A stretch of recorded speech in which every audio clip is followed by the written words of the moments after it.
Now, this is a short segment, long segment coming up. We're very thankful that he has been able to join us. He is Dr. Busby. Christopher Busby is a chemical physicist and British scientist known for his groundbreaking research on the health effects of cumulative low-level ionizing radiation. He advises the Parliament in England, the EU, and he broke a lot of news on the Fukushima Daiichi nuclear disaster that turned out to be absolutely accurate. In fact, he's very conservative compared to some of the alarmists that are out there.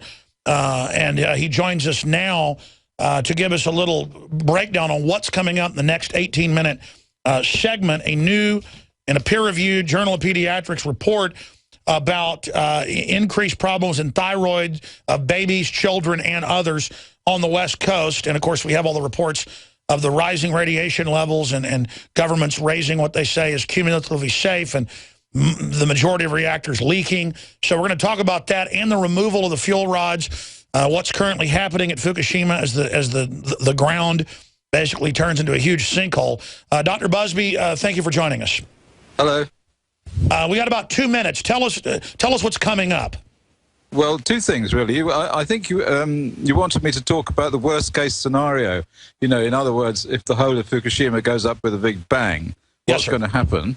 That's the first thing. And the second thing is I'll talk about the new study that we've done, which shows that there were effects from the tiny amounts of radiation that came to the United States from Fukushima, levels that were much lower than natural background radiation, but actually had a significant effect on babies who were born in California. So it just shows that all this stuff about natural background radiation as a yardstick for comparing the effects of ionizing radiation is just such a lot of nonsense. And that's because, sure, the background only goes up a little bit, but what happens if you get the concentrated particles that are radiating overall? It's kind of like a light bulb 100 yards away won't burn your hand. And they go, oh, that's background radiation. But when you grab it with your hand, it starts burning you. What happens if you breathe it or eat it? Well, that's kind of it, really. And particularly, of course, the babies in the womb are very, very sensitive. And there's been lots of research done recently that shows that millions of babies have died in the womb as a result of really quite low levels of internal radiation after these various accidents that have taken place. And, of course, after the weapons test fallout, which is the biggest injection of radioactivity into the world environment that's ever occurred. And I'll talk a little bit about that, all right. too. Well, Dr. Busby, you'll have the floor, llrc.org, greenaudit.org, a true environmentalist joining us, a true conservationist who actually wants humans to survive. Why is nascent iodine so important?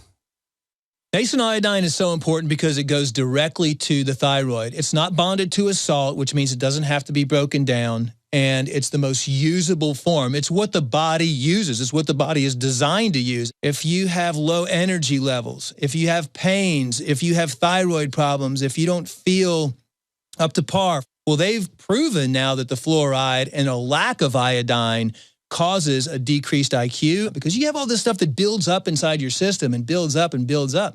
And that's why some people, when they start taking iodine, will have what's called a Herxheimer reaction or a detoxification reaction. But that's a good sign. That means you're detoxifying all that fluoride buildup, the mercury buildup in there, the bromine buildup in your system, and the chlorine buildup in your system. You don't want those things. All of those things have been proven as carcinogens.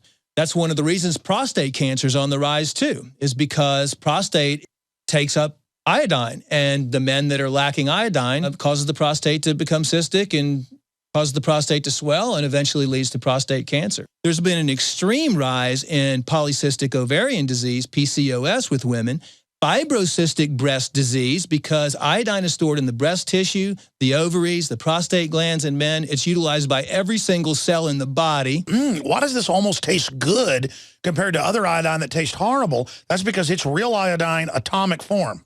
We wanted something that's going to go straight into the bloodstream and straight into the thyroid gland. We wanted to put it in a vegetable glycerin base. That's a USP kosher certified vegetable glycerin base. And that product is not tested on animals, it's vegan-friendly, it's gluten-free, it's GMO-free. Of all the things I've done, nascent iodine was just absolutely amazing. So we developed with Dr. Group a double-strength, low-price, InfoWarsLife.com Survival Shield, the atomic nascent iodine, available right now. By the way, going to break, I said that Dr. Christopher Busby's a real environmentalist. They're destroying the earth. They're dumping toxic waste everywhere. Open-air genetic engineering that infects other families, not even plants, but animal, insect, you name it. It's all spreading. In every major study, the GMO is just wreaking havoc on the reproductive systems of the animals that eat it. 91% of reactors, according to the UN, are leaking. They don't even care if they leak now. The troops are allowed to use DU. In the last 20 years, now they use it at regular shooting ranges. And then meanwhile, they've got this big corporate environmentalism that only wants to tax people's houses or energy consumption and things that really, compared to all of the leaking radiation and the toxic waste and the genetic pollution, that really is screwing things up. I mean, the honeybees really are dying. The human cancers really are up multi-thousand percentage points in the West. I mean, this is all real. And if they came out, I mean, when the government came out and said, okay, we're going to ban BPA for babies, I was like, yes, ban it. It's like real stuff, real things, instead of diverting into certain corporations like General Electric being exempt from their plants being shut down, or they go build plants in Mexico and then shut down clean plants in Texas and then run, dirty coal into the air. Folks, these corporations have used the environmental movement to take over. And then I see all the fake left, from George Monbiot to you name it, promoting nuclear now, when I was somebody growing up bought into nuclear power propaganda, bought into all of it. And back then, it looked like it was managed a little bit better. Maybe we're just more informed now. And all the nuclear disasters they've covered up. So now I see it as, is there any form of safe nuclear power? That's a question I'm going to ask Dr. Busby at the end of the interview in about 25 minutes. But I want to give him the floor now because they're going to remove the fuel rods. That started. They're saying that could trigger a disaster. We've got, cover-ups of the yellowfin tuna having higher levels of radiation. We've got this new study that he helped author that's in the peer-reviewed Journal of Pediatrics, where you can read it on his site, llrc.org. We're going to link it up on Infowars.com. Changes in confirmed plus borderline cases of congenital hyperthyroidism in California as a function of environmental fallout from the Fukushima nuclear meltdown. So he joins us right now to talk about worst-case scenarios, what's currently happening there with the ground sinking. You've got the floor. Give us a presentation, Dr. Busby. Well, let me start then with the congenital hyperthyroidism paper, because the important thing about that is in a way, it introduces us to the main problem in all of this. Because what we did, this was my colleagues Joe Mangano and Jeanette Sherman of the Radiation and Public Health Project in New York, and we studied the levels of thyroid-stimulating hormone that are measured in blood samples taken at birth in the state of California over the period of the Fukushima catastrophe. Now, you all know that a small amount of radioiodine, and it was a very small amount of radioiodine, by the time it got across the 5,000 miles from Fukushima to California, to the west coast of the United States, the concentrations were really quite small. But nobody should be complacent because they were such small concentrations. What happened at the time, of course, is that there was a lot of yelling and screaming about the fact that there was radioactive iodine 131 measured in the milk, and the engineering department at the University of Berkeley measured, I think, between 5 and 10 becquerels per liter of radioiodine 131 in rainwater. Now, from that, it's fairly easy to work out roughly what the dose would be. Iodine 131 has quite a short half-life, about 8 days, and so really this event only occurred over a period of about 10 or 15 days. So you can work out what the dose is to adults, assuming that they just drank rainwater. Well, of course, people don't drink rainwater, do they? They drink water from the tap or from bottles. But anyway, let's take the worst case and say that that they were only drinking rainwater. The dose that they would have got is about 1/100th of natural background radiation, the annual dose from natural background radiation. So in other words, it's a very, very, very small dose. And by the time that it got down to the baby, it would have been even smaller. And yet, what we discovered was that there was a highly statistically significant increase in congenital hypothyroid, in confirmed congenital hypothyroid cases in babies in California, and in borderline cases, about 27%. Now, it may not sound very much. It's about 400 babies. And it's not a good thing that happened. But the most important thing in all of this, in this paper, is that once again, we see that the concept of dose is not valid for the measurement of, for the quantification, for the understanding of the health effects of internal radionuclides like radioiodine and like these particles that you were talking about, which give a lot of dose to one little piece of the body and no dose at all to the rest. So this concept, again and again, we see that this concept of absorbed dose is not valid. Whenever we see in the news that there's been an accident or that there's been some release of radioactivity somewhere, then what happens is the nuclear industry or the scientists from the government, and this is awful too, because it's very, very few real scientists left. Anyway, these scientists, we'll put that in inverted commas, scientists, come out and they say, oh, well, the dose is too low for it to cause you any harm. This is what they scream at any argument that says that we're being irradiated by all these substances which first appeared on the planet in the 1950s with the weapons fallout, and then increasingly were produced by nuclear power stations and accidents and so forth. Not forgetting the depleted uranium that we're talking about. So the one message that we take home from this study is that the concept of dose is invalid. And also the other thing that we went to at the end of this study was the increases in thyroid cancer, which have been detected now in Fukushima. So only 3 years after the accident, we see a rapid increase in thyroid cancer in children aged 0 to 18. And I did a calculation on this, which enables me to work out what the relative risk is, the percentage higher than what you would expect if there had been no event. And we get an 80-fold excess. So there's an 80 times the numbers of thyroid cancers that you would expect normally. Now, this is an enormous number.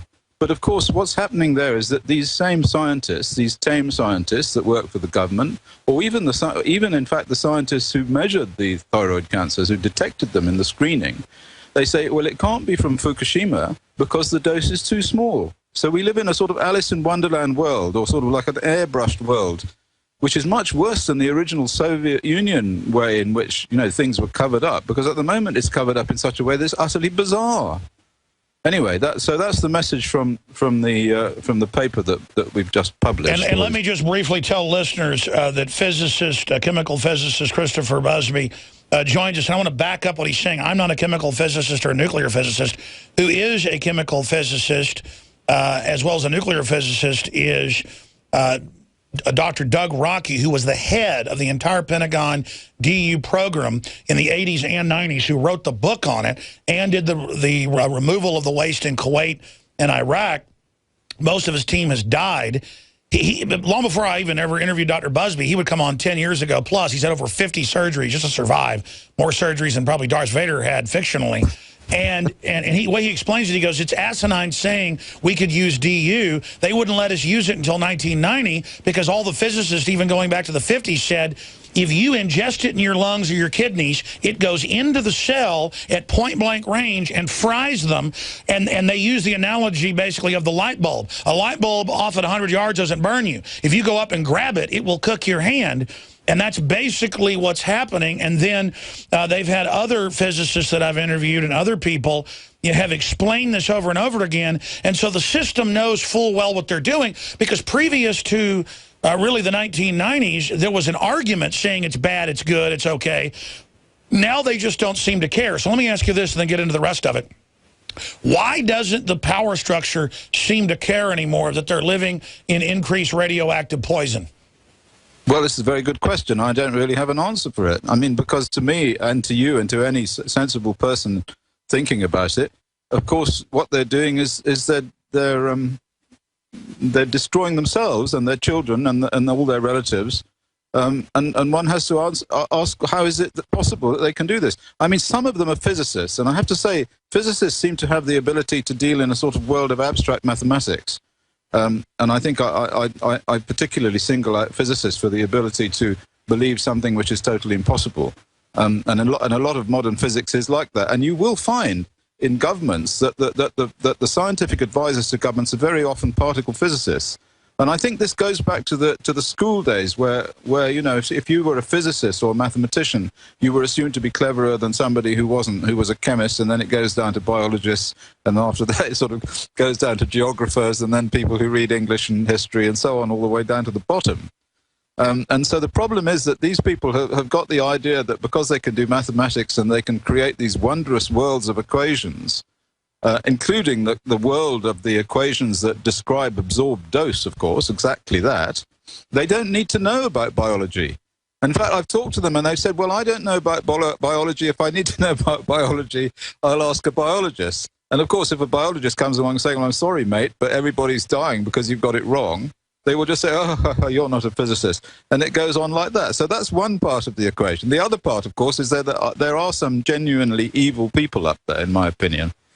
I mean, I've met some of them. There are people who are up there for their own reasons, you know, because they make money or because they have a high position, and because, as Proudhon, the anarchist, once said, if you put a man in uniform, he becomes a monster. And I think there are people like that. I mean, I can give you examples. One good example is the ex-head of the International Commission on Radiological Protection, who is now the head of the medical system. He's the head of the social security system in Sweden, a man called Lars Erik Holm. I mean, he is very much, you know, I think, in my opinion, he is individually responsible for the deaths of several million people. You know, we talk about Hitler and we talk about Saddam Hussein and all these people who are like monsters, you know, within the concept of the historical description of monsters. But actually, a lot of these physicists who have continued to underpin this ridiculous system of absorbed dose are responsible for a lot more deaths than Hitler. It's really incredible, but the way that Dr. Rocky and others that we've interviewed, former head of the Star Wars program, nuclear physicist, engineer, chemical physicist, Dr. Bob Bowman, just died a few months ago, he said, look, of course, if people get hot particles, they'll be the ones in the Russian roulette that, you know, died 10 years after, hypothetically. He said, look at what happened with Chernobyl. We have metrics we can break down that the UN says around 1 million plus people have died from cancers as an effect of that, and they took measures to not drink the milk from Europe for a few years, to not, you know, eat the vegetables in those areas, to import them. Now they don't even try to mitigate anything. They just say it's fine. Don't even tell people the tuna is radioactive, that the milks had this problem, or surface vegetables like spinach and things. But he was a physicist. He described it. He knew. And that's how Dr. Rocky describes it. He says, look, prior to 1990, no one would use this. But then they just said, don't worry about it. And then they would at least try to wear masks and gloves. Now they don't wear masks and gloves when they use DU. I mean, it really just shows a mass delusion, a hyper-nihilistic, I don't even know what you call it, but I don't want to waste any more time on that, Dr. Busby. Get into the removal of the rods, the sinking, I know it has a scientific name, into a sinkhole of the Fukushima situation.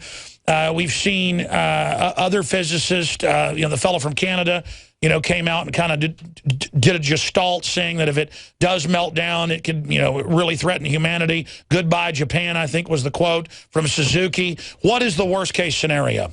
Okay, right. Well, I'll go to that. Well, before I do, let me just say that there is a bit of news on the DU front, which is that increasingly I'm being contacted by Gulf War veterans in the United Kingdom who are now aged about 40. And there's a massive increase in cancer amongst those people. So, I mean, just by the way, that's now feeding through into the system. Because, of course, as you say, it takes several years, 10, 15 years before these particles create sufficient dose to the local tissue to develop cancer. Well, now those years have passed, and we're beginning to see the beginning of an epidemic there. Anyway, so over to Fukushima. Right.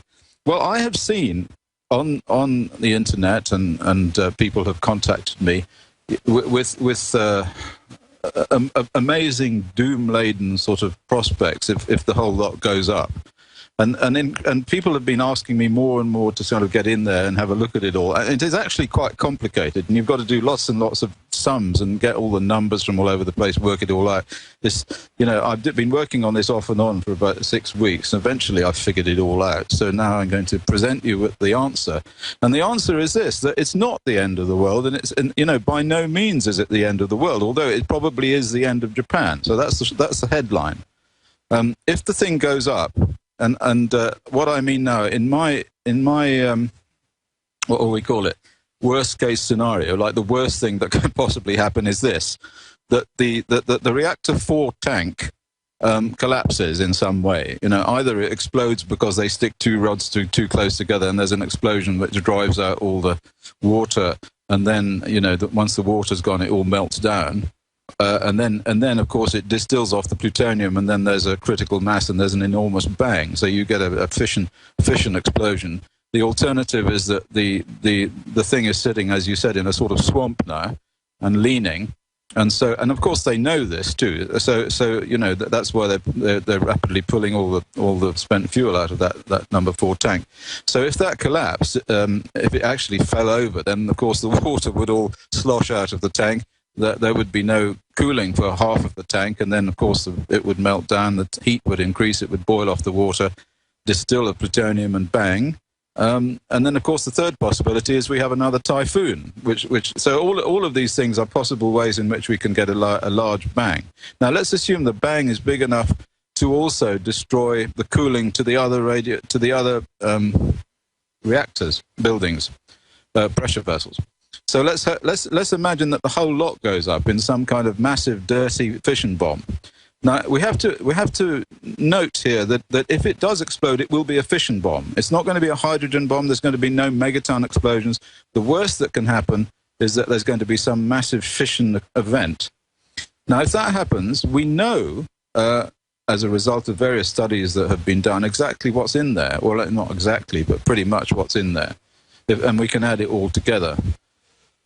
And then we can compare it in terms of releases to all of the other events that people compare it to, and I've done that. So, I mean, I can give you lots and lots of numbers, but basically those numbers wouldn't really mean anything. So what I've done is I've compared it in terms of 2 of the main radionuclides. These are the most dangerous ones, and the ones that are usually used to assess any event, any of these, exposure events. I've compared the strontium-90 and cesium-137 with the Hiroshima bomb, because that's one that everybody does, and with the Fukushima that's already happened. That's like, if you like to call it, Fukushima 1. And then with Chernobyl in 1986, and then of course, and this is the big one, with the atmospheric nuclear testing, 1952 to 1980. Because what I conclude in all of this, and I think I've said it before, is that actually, even if everything went up from Fukushima, it would still not be as much as the injection into the world environment, the global environment, from the combined atmospheric nuclear tests between 1952 and 1980. It comes to about 60% of them. So if we take all of the radionuclides that came out in the atom bombs and the explosions that occurred in the Marshall Islands, the United States Marshall Islands tests, and then, of course, the British tests at Christmas Island and the French tests at Mururoa and in North Africa, and then, of course, the enormously big Russian tests in Kazakhstan, the Tsar bomber, which was 40 megatons. These tests blew an enormous amount of radioactivity up into the stratosphere, where it came pitter-patter down after about 1959, through to 1964, and the strontium-90 built up in everybody's bones, and the iodine went everywhere, and the tritium increased, and carbon-14 increased, and Sakharov and Pauling both said that this would cause enormous increases in cancer, which of course it has done. And so compared to that, if the whole of Fukushima goes up, it will only be about the same as that, actually less, about half of it, 60%. So the total contents of Fukushima is about 60% of the total releases from the atmospheric tests. But actually it'll be a lot less than that. And the reason is that the atmospheric tests blew all this stuff into the global environment with their enormous power. But this will be like a fairly local fission bomb. And so it will cause massive contamination of the local Pacific and catastrophic contamination of northern Japan, of course. I mean, I worked out that the mean concentration in the whole of northern Japan would be about 16 megabecquerels per square meter, which would give you a dose of about, what have I got here? Dose rate of 50 microsieverts per hour, which is like... But Ann Coulter says that's good for you. Ah, yes. Well, he should go there if it happens there. He should. Go ahead. Yes. Well, I mean, of course, all that stuff is nonsense. Although there is, to be honest with you, there is a certain element of truth in this hormesis idea. You know, if you do give mice a little bit of external radiation, and I have to say it's external radiation that they're talking about, then what it does is it, over a period of time, it beefs up the repair systems in the cells slightly, and that can be shown. But of course, the problem with internal radiation is it doesn't give a very small increase in dose to the cell; it gives an enormous dose to the cell. I mean, one alpha particle from well, to put this in perspective, if you take natural background radiation, which everyone uses as a yardstick, we'll say that 2 millisieverts, to go to this dose argument, is the annual dose to a cell, 2 millisieverts. But if you get a single alpha particle track from a uranium particle to a cell, it's 500 millisieverts. And if it's actually a particle sitting there, not moving anywhere, it's going to be banging away with more and more and more of these. It's going to be like the first one is 500 millisieverts, then it'll get another one, so that's 1,000 millisieverts, and so on. So for internal radiation, like you know your argument about the light bulb, the levels of actual dose to the cell are enormously high. They're very, very much higher than these levels of natural background radiation we're talking about. It's the light bulb effect that you're talking about, which is actually the problem. And also in terms of uranium, of course, it binds to DNA. So not only is it banging the alpha particle into the cell, but because it has an extraordinarily high chemical affinity for DNA. I was about to say, that's what Dr. Rocky said in the Pentagon study. Some of it's secret, a lot of it public. He said it's not just the radiation. He said chemically, it's an incredible poison. That's right. It is. It is. I mean, nobody knows quite why. Well, at least what Rocky is saying is that it's a chemical poison. My own feeling is it's not a chemical poison. It's a chemical radioactive poison. So in other words, it combines its chemistry, its chemical affinity for DNA, with its increased level. Sure. He's just saying it's incredibly toxic in his words. Yes. Well, of course it is. Of course it is. I mean, the work that we've done in Fallujah has shown the highest levels of cancer that have ever been reported in any study anywhere. I mean, the levels of leukemia that we were finding in Fallujah were like 38 times the expected number based on the background. I was about to say, even like 6-7 years ago, right after Fallujah, within a year, they were talking about birth defects. I think the headline was 16 times the previous record. That's right. That's right. It's an absolute genetic damage catastrophe in Fallujah, and nobody's doing anything about it. What happened was that the World Health Organization produced some utterly bogus study, which actually showed that there were no effects there at all, which I've attacked roundly in various arguments in various media reports. It's quite extraordinary. Don't the people putting out the bull know that their bull won't protect them from radiation? Well, we're back to that argument again, aren't we? We're back. I suppose, you know, and the trouble is, if you're an ordinary human being like you and me, I think maybe we are sort of a little bit more ordinary than these people that are allowing this to go on. Anyway, you just can't understand it. What happens is your mouth just drops open, and you think, well, how is it and why is it that they continue to do this? Well, I mean, like I said, some of them are not very nice people.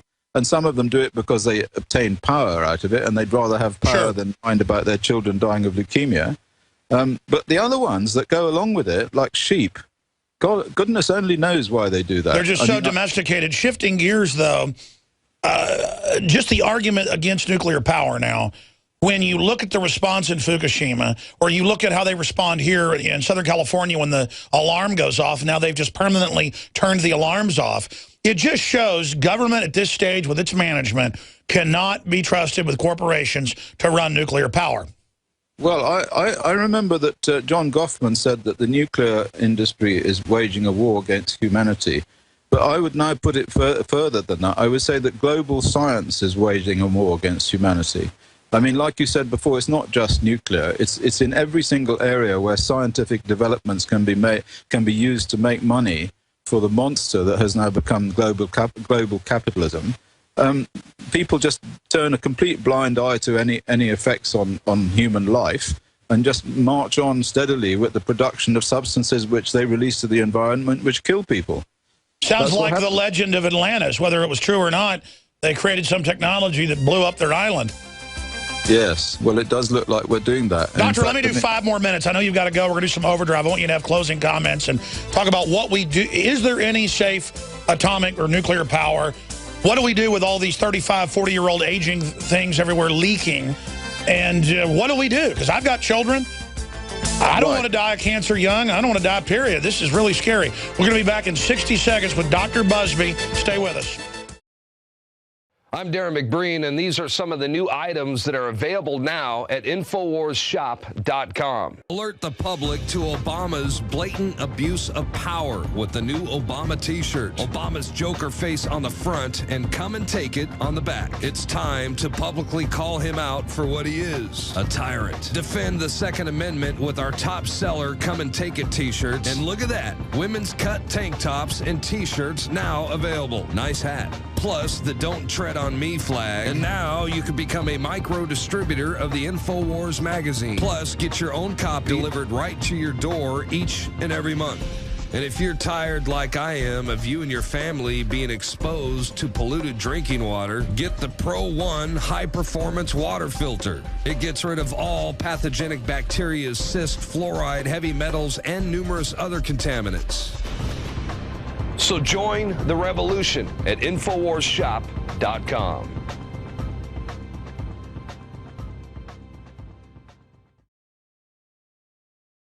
All right, final segment with Dr. Busby.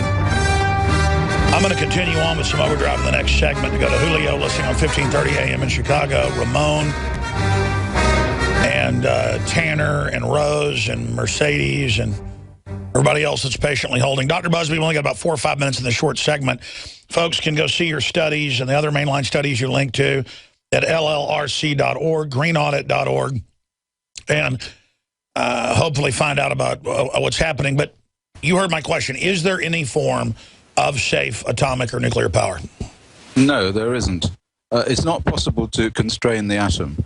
It's not possible to do anything with the atom that is safe enough, that prevents releases of these radionuclides. And all of these radionuclides have significant harmful effects at very, very low concentrations. So the answer is no, you can't do that. And I should say one thing before, in the little time I've got left, is that in terms of Fukushima, people in the United States, their attention is in the wrong places. They're concerned about the concentrations of radionuclides in Pacific tuna, which are very, very low, really, much lower than the levels, for instance, in Europe, in herring in the Baltic Sea, which is, we have levels of 50 becquerels per kilogram in herring in the Baltic Sea. So earlier I reassured everybody about what would happen if, well, not people in Japan, but you know, people in the United States if it all went up. But the people in the United States have their own problems, and the dangers there are much greater from the local nuclear sites. I was about to say, now whenever they have a leak or a problem, they don't even tell you. No, that's right. And so if you're worried about radioactivity in fish, you want to worry about the fish that swim in the river, which is fed water by the nuclear reactor near you, because a map that I've seen of the United States with nuclear reactors is like somebody's thrown a lot of darts at it. There are an awful lot of nuclear reactors, and they're all very old, and they're all falling to pieces, and they're all leaking like sieves, and it's all going into the ground, and it's all going into your food and your water. Sure, what about the number that I see of 91%? CBS News says 75% of reactors are leaking. Well, what's the real number from your research? I would think 100% is the number that are leaking.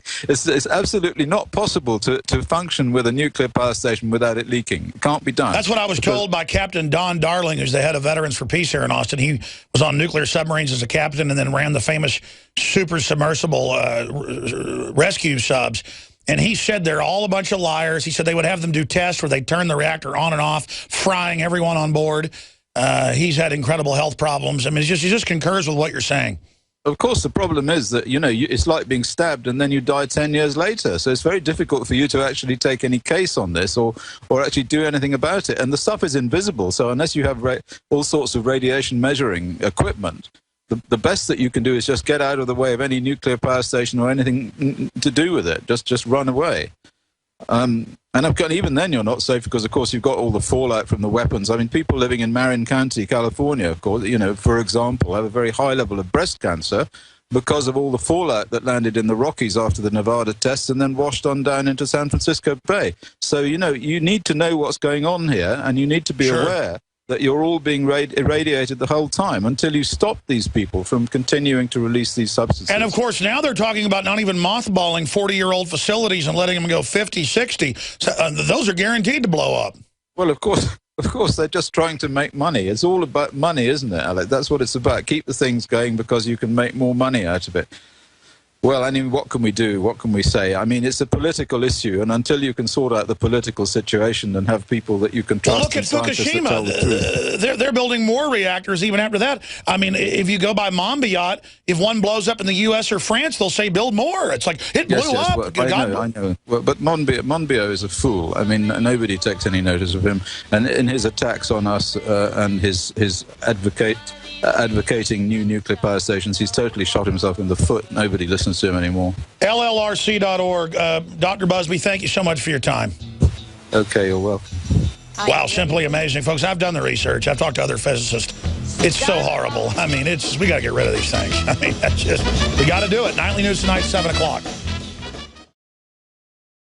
Now you can watch Alex Jones live at Infowars.com/show. You'll find links to all of our content there and a free 15-day trial for Prison Planet TV. You can also browse the network, the Infowars Nightly News, and over 60 movies and documentaries all together in one place. You can watch the Alex Jones radio show live as it happened. So check it out, Infowars.com/show.